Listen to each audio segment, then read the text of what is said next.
Essa denúncia apresentada pelo Alexandre de Moraes com a sua Gestapo na Polícia Federal e depois ainda aumentada, ampliada pela PGR, talvez foi a melhor coisa que poderia ter acontecido para o nosso país. E eu vou te explicar por quê. Nós estamos há algum tempo numa disputa de narrativas. De um lado, as pessoas que querem viver numa democracia e prezam pela liberdade de expressão, denunciando para o mundo que o Brasil já não é mais uma democracia e não tem mais liberdade de expressão, justamente por causa dessa justiça que foi completamente aparelhada e se transformou num instrumento de repressão. Do outro lado, nós temos aquelas pessoas da esquerda, da ideologia progressista, que querem defender esse sistema de repressão justamente porque eles sabem que somente assim, calando as pessoas e perseguindo as pessoas que pensam de forma contrária, eles poderão se manter no poder. E aí está essa batalha, essa disputa, né, para quem está certo, mas o mundo está prestando atenção no Brasil. Esta denúncia, ela veio como uma bigorna do ponto de vista de mostrar de forma inquestionável que o Brasil nós não temos mais justiça imparcial, que as instituições foram sequestradas por uma organização criminosa e que qualquer pessoa que tente se erguer e verbalizar contra ela é perseguido e preso. Como vocês sabem, a peça fundamental, a coluna vertebral de toda essa denúncia é o Mauro Cid. Mauro Cid, que durante um momento soltou um áudio falando que eles já têm toda a peça pronta. Eu até gravei um vídeo sobre isso ontem, se você não se lembra, eu vou mostrar só um trecho dele, vou mostrar tudo não, ó. Eles já estão com a narrativa pronta, eles não queriam saber a verdade, eles queriam só que eu confirmasse a narrativa deles. E ele faz um vídeo de mais ou menos 1 minuto falando exatamente que ele está sendo coagido, que eles só vão aceitar se ele falar o que eles querem ouvir. Bom, dito isso, temos a continuação. Saiu uma matéria agora, está saindo em várias fontes da imprensa, algo que é estarrecedor. Durante a audiência na qual Moraes ameaçou prender Cid, o ministro falou em efeitos contra a família do militar. Então, Mauro Cid mudou a versão várias vezes, tá, das suas delações, e uma dessas mudanças acontece quando Alexandre de Moraes ameaça a família do Mauro Cid. A família. Cid mudou versão sobre trama em audiência na qual Moraes ameaçou prendê-lo. E aqui tem Moraes ameaçando a família do Mauro Cid. Bom, preste atenção, são 11 denúncias, 11 delações, né? Que nem é delação, ele mesmo fala que não é delação, onde ele é preso várias vezes por coisas que não tem nada a ver com a investigação, cartão de vacina e outras coisas, ameaça para a família dele, depois no momento em que ele está em casa, ele solta um áudio falando que estava sendo coagido, ele é a coluna vertebral da denúncia, tá? E depois que a denúncia chega no PGR, o que o PGR faz? Gonê não ficou satisfeito com as conclusões da PF sobre Bolsonaro e fez o quê? Ele reforça, né? Ele aumenta, ele coloca coisas da denúncia que nem sequer foi colocado pela Polícia Federal. Então ele joga ali um anabolizante numa denúncia, colocando, por exemplo, o 8 de janeiro, que nem estava incluído na denúncia da Polícia Federal. Isto representa violações sérias contra os direitos humanos, tortura, coação, intimidação, ameaça de prender familiar. Isso é algo que você só vê em ditaduras no seu nível mais alto. Coreia do Norte, China, Venezuela, Cuba, apenas em ditaduras desse nível que você tem um sistema persecutório dessa maneira. É por isso que nós já estamos elaborando uma denúncia, um relato, mostrando todas as violações dos direitos humanos nesse processo, nessa alegação da PGR, na forma como Alexandre de Moraes se portou, na tortura psicológica que o Mauro Cid sofreu, e estamos enviando para a Comissão Interamericana de Direitos Humanos. Lembrando, eles estão nesse momento elaborando um relatório mostrando que o Brasil já não tem liberdade de expressão, que o sistema judiciário brasileiro foi completamente aparelhado. Nós vamos colocar mais esse bloco na construção dessa realidade, de que no Brasil não só isso, pessoas são torturadas para denunciar que um sistema quer prender.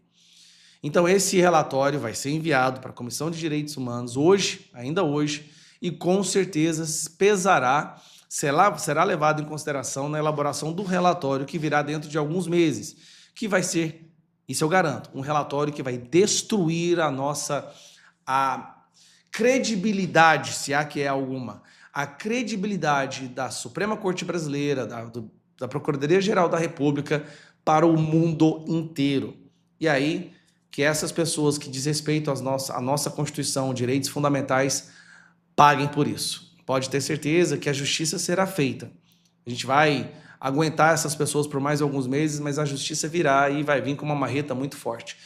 Então, assim, essa denúncia, ela foi muito boa do ponto de vista de que agora não sobra mais dúvida, nós temos as provas, nós temos evidências para mostrar o que virou o sistema acusatório brasileiro, como as instituições foram sequestradas por uma organização criminosa para prender, perseguir e calar aqueles que querem resgatar a democracia no Brasil. Podem contar comigo, o relatório até o final do dia, no mais tardar amanhã de manhã, estará sendo enviado para o Pedro Vaca e toda a equipe da relatoria da Comissão Interamericana de Direitos Humanos. Doutor, de que forma Alexandre de Moraes teria violado as leis norte-americanas? É muito simples e claro. O ministro do Supremo tem 3 caminhos para assistência judicial nos Estados Unidos e para fazer cumprir uma ordem judicial brasileira nos Estados Unidos. Tem um tratado de assistência legal mútua entre o Brasil e os Estados Unidos, feito desde o ano 2001, se não me engano, no qual a Autoridade Central Brasileira, o Ministério da Justiça, o STF encaminha o mandado para o Ministério da Justiça em Brasília, o Ministério da Justiça encaminha o mandado para o Departamento de Justiça em Washington, é recebido por uma unidade especializada que recebe MLATs, pedidos de assistência do mundo inteiro, encaminha, se cumpre com as leis dos Estados Unidos o pedido, é só encaminhado para o distrito correspondente, nesse caso Tampa, e aí pode ser servida e feita cumprir a ordem judicial. Esse é o principal caminho e o mais comum que é utilizado em todas as investigações criminais. Também tem a Convenção da Haia e também tem um sistema que é utilizado menos em investigações criminais, que é cartas rogatórias. Então você tem 3 caminhos juridicamente válidos com consentimento do governo dos Estados Unidos para fazer isso. O que acabou acontecendo aqui foi que o gabinete do ministro, primeiro, se aproximou a ex-advogados brasileiros da Rumble no Brasil e, pelo que foi informado a nós, demandou que esses advogados sejam recontratados pela Rumble para o propósito de receber o mandado sigiloso. Não vejo isso como algo válido. A Rumble não tem presença nenhuma no Brasil. Não tem funcionários, não tem operações, não tem negócios, não tem contas bancárias, não tem nenhum papel no Brasil. E após essa jogada não ter sido exitosa, o gabinete do ministro simplesmente encaminhou um e-mail ao endereço de e-mail legal@rumble.com, que se encontra na Flórida. Infelizmente, isso não é uma forma válida de fazer cumprir uma ordem judicial brasileira nos Estados Unidos. Isso que dispara esses assuntos de soberania digital que estamos falando. Por quê? Porque a ordem, como foi descrita no complaint, na denúncia no Foro Federal em Tampa, demanda que a Rumble aplique medidas de censura sobre uma pessoa que não tem sido identificada, mas que é residente dos Estados Unidos. Então, você está demandando que uma empresa americana, sem operações nem contatos com o Brasil, censure as contas de um residente dos Estados Unidos, por razões que não foram explicadas, mas você pode chegar às suas próprias conclusões. E também foi solicitado que a Rumble bloqueie o fluxo de fundos desde a Rumble e desde todos os contribuidores, quem faz propaganda, etc., com essas contas, para o usuário. Ou seja, cortar o fluxo de fundos de uma empresa americana a um usuário residente nos Estados Unidos. Então, para propósito da lei, um usuário americano, qualquer pessoa que se encontra fisicamente dentro do território nacional dos Estados Unidos, está protegida pela Constituição dos Estados Unidos. Porém, aplica a primeira emenda.